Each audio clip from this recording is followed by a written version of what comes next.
Okay, so this is our first topic no under in the introduction to data management, chapter 4, first lesson po ito. Okay, so next.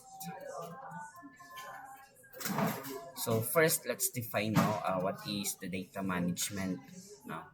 So the data management refers to the process of collecting, storing, organizing data, maintaining, and protecting data to ensure the accuracy, accessibility, and the usability of the data. No? It involves various tasks such as um, broad kasi itong data management and it can be categorized into first data collection. So the data collection that is gathering data from various sources. For example, if you are a BSOA student or if you are a BSOB student, pag BSOA students ka, your data collection is mag-gather ka ng mga data from your respondents. Kung mag-qualitative research ka, mag-gather ka ng data using interview questionnaires. If you have your quantitative design naman, you have your survey questionnaires. So that is data collection. Now, mag-gather ka ng mga data based on the opinions of the others. And the data storage po, that is storing data in the databases. For example, cloud services or other system, yung Google Drive, pwede yan maging data storage nyo. And the data organization naman, that is structuring data to make it easy to retrieve and analyze. Kasi pag yung data mo is hindi organized, merong mag-confuse yung mga statistician mo dyan. So, dapat i-organize mo yung mga data based on your objectives. And the data security naman, that is ensuring the data is protected from unauthorized access or breaches. So, basta magkanda ka ng study mo, kung human behavior yung target mo, dapat i-secure mo yung mga data mo kasi against yan sa Data Privacy Act. Bawal talaga yung data na ma-access ng iba. Dapat privately, ikaw lang yung nakakaalam sa data. Okay? And the data governance naman, that is defining policies and procedures to manage data through its life cycle. Okay?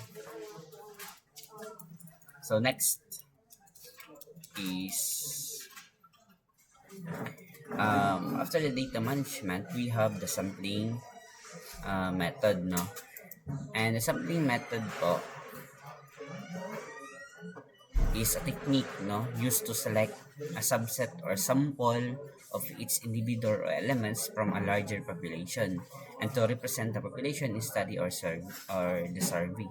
Now, since it is often impractical or impossible to collect data from the entire population, your sampling methods allow researchers to draw conclusions or make inferences about the population based on data collected from the sample.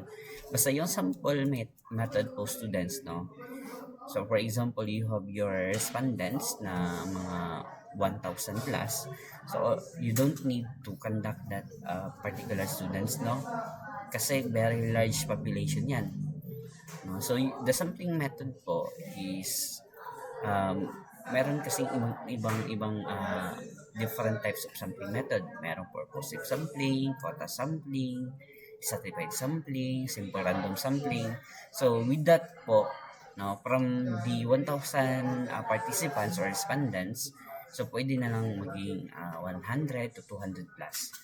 So, yung sample is based, you are getting the sample from the larger population. Okay, so that is sampling method. So, we have two types of statistics, the descriptive statistics and the inferential statistics. So now, the descriptive statistics, it summarizes or organizes data in meaningful way so that the patterns can be identified, interpreted easily, and these statistics are used to describe the basic features of the data in the study. So in the descriptive statistics, all you need to do is you need to describe, no, you need to describe the data based on your data collection. Okay, so here is the example of descriptive statistics. By measuring the measures of central tendency. So the measure of central tendency, no, in your high school, that is basic lang, no, like the mean, median, mode, no, and the measure of central tendency. This describe the center of average of the data set, yung pinaka sentro, no, or center ng statistics mo, and that is measure of central tendency. So first we have mean. So yung mean, that is arithmetic average of all data points. For example, you have your grade, no? How to determine if you are rank students, no? Kabilang ka sa mga rank students, 'di ba? Yung gagamitin mo diyan is by computing the average, no? Yung all of the subjects mo, i-add mo lang 'yan, i-divide by total number of subjects. So that is mean. No, another term ng mean is average, no? Okay, next naman median. Yung median, that is pointing the middle.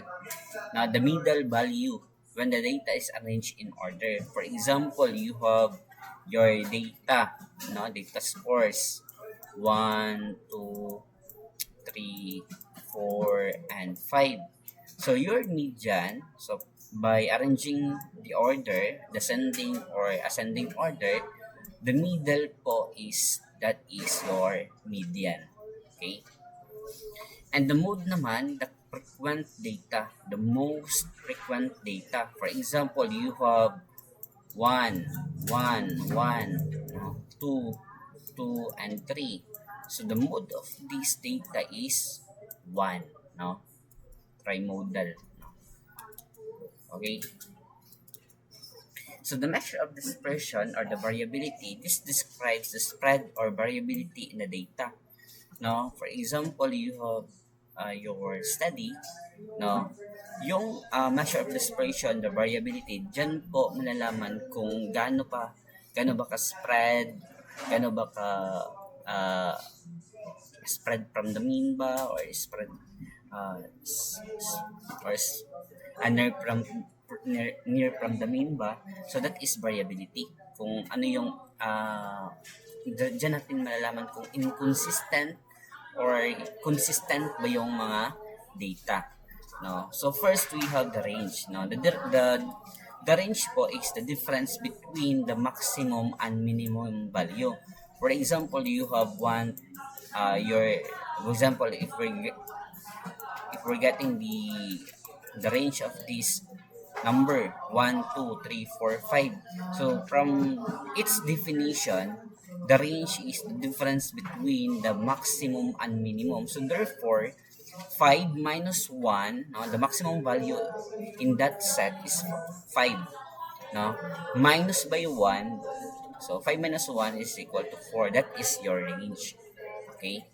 So minusing, you need to minus the high score and the lowest score. And the variance naman, the average of the score differences from the mean, no. After getting the score of the average, no, and after that you need to squares, no, all of the data sets, and after that you have your variance. And the standard deviation is by square root, no. After solving the variance, square root mo lang yan, and you obtain, no, you will obtain your standard deviation. And the frequency distribution, that is show often, no, each value in a data set. Of course, they can be represented using tables, charts, or graphs, no, histogram, bar graph, no, pie graph, no. So that is frequency distribution, no. And the percentile and the quartiles, that is percentiles indicate the relative standing of a value within a data set, and the quartiles naman divide data into 4 equal parts with the median as the second. quartile. And we have we're done now in the descriptive statistics. And the next one is the inferential statistics. The inferential statistics, that is making a prediction or inferences about a population based on the data from a sample. And these techniques help to determine whether patterns or relationships found in a sample are likely to apply the larger population. And there is the key components of the inferential statistics. Now, so first, the hypothesis testing. No, so that is a process to test the assumption about the population of parameter. It involves determining if the evidence is a sample is strong enough to make general conclusions about population. Basta yung hypothesis testing po, no, after your objective, you're going to create your hypothesis, and the first one is the null hypothesis.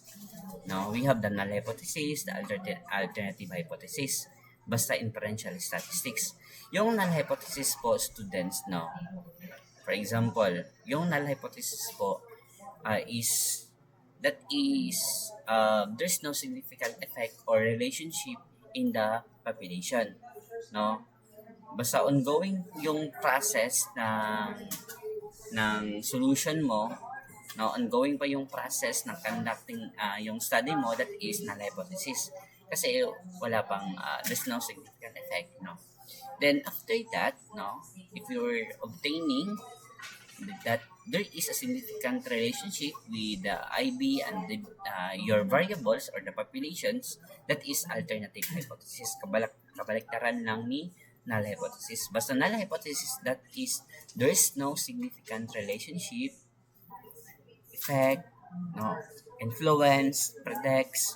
So yan, there is no significant, no, take note. Basta alternative hypothesis, the assumption, no, there is a significant effect of the relationship. And the p-value naman, the R value, or the p-value, that is the probability of observing the data if the null hypothesis is true. And a low p-value suggests that the null hypothesis may be rejected. So sir, saan po ba mag-base ng that there is a significant relationship or there is no significant relationship? Doon ka po mag-base ng sa p-value mo, no? The p-value. So the confidence interval naman, this provide a range of values within which the true population or the parameter, for example, mean, proportion, and is expected to fall now with a certain level of confidence of 95%. And the regression analysis, you're going to analyze, no, or examine the relationship between two or more variables. Pag one dependent variable, one independent variable, so it means gumamit ka dyan ng persons R lang, no? Pag two or more variables na po, example, you have your three independent variables and one dependent variables, gagamit ka ng regression analysis. Okay. And the ANOVA naman, that is a method used to compare the means across multiple groups to see if there are any statistically significant difference between them. For example, you have your interval, no, the different intervals of example, age, no? Naka-bracket yung mga age natin. Example lang, 18 to 19. No? 19 to 20. So yan, pag gagamit ka ng multiple groups, that is ANOVA, analysis of variance. And the chi-square naman, no, a test used to determine if there is a significant association between two categorical variables. And the t-test naman, we have independent t-test, dependent, no, or the paired t-test. A test used to compare the means of two groups to see if there is significant difference from each other. For example, you are conducting a study about diagnostic exam, di ba? Pag diagnostic exam, meron po kayong pre-test and post-test. Pag there is a significant difference po, t-test ang gagamitin dyan. No? So, a brief background lang po, no? So that is under in the inferential statistics, no? And the variables naman, class, no? That is any or the, a variable is any characteristic, number, or quantity that can be measured or quantified and that varies across individuals. Okay? Objects or situation in a study. In other words, a variable represents something that can take on different values or categories depending on the context. For example, basta variables, for example, you are going to get the level of your academic performance. So, academic performance po, pwede na pong matawag na variable. No? Academic performance, your study habit, no? Kung meron bang influence with si study habits sa academic performance. So yung academic and study habits, that is variable, no?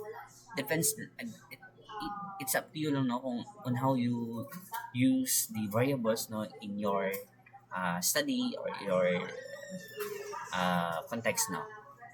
Okay. And the types of variables, no, based on the measurement levels, no. So for the qualitative study naman, no, that is categorical variables. And these variables represent characteristics or attributes that cannot be measured numerically but are classified into different categories. Now, meron po tayo, yung qualitative po is part siya ng mga two types of variables, no? And under in the qualitative categorical variables, we have the nominal. Basta nominal po, students, that is categorized without any specific order. No? Example, your gender, hair color mo, and your nationality. That is nominal. Pag ordinal naman, that is categorized with a meaningful order but without consistent differences between them. Example lang, pag ordinal, your satisfaction, no, levels like satisfied, neutral, unsatisfied, strongly agree with a given statement, agree, disagree, strongly disagree. So that is ordinal, no? Naka-order 'yon, no?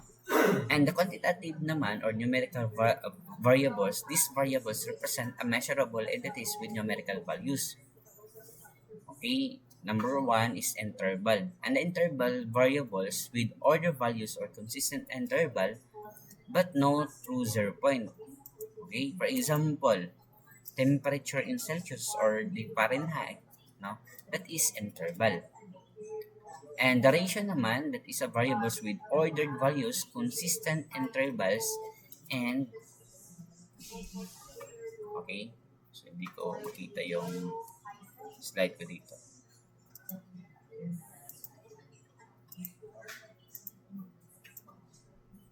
Okay. So, yung ratio naman, variables with order values, consistent intervals, and meaningful 0 point. For example, height, your weight, your income, no? So, that is ratio. Yung interval, that is order values or consistent intervals but no true 0 point. That is interval. Yung ratio naman is consistent yung intervals and meron siyang 0 point.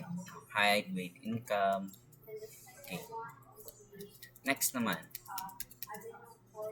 we have two types of variables, no? The qualitative type variables and the quantitative. Now, in the quali is there is no categorized, no, na mga topic in the qualitative. Yung sa quanti naman, meron tayong discrete variable and continuous variable, no? So for example, okay, so ngayon, i-define muna natin yung data. So data refers to raw facts, no? Facts, figures, or observations that are collected, no?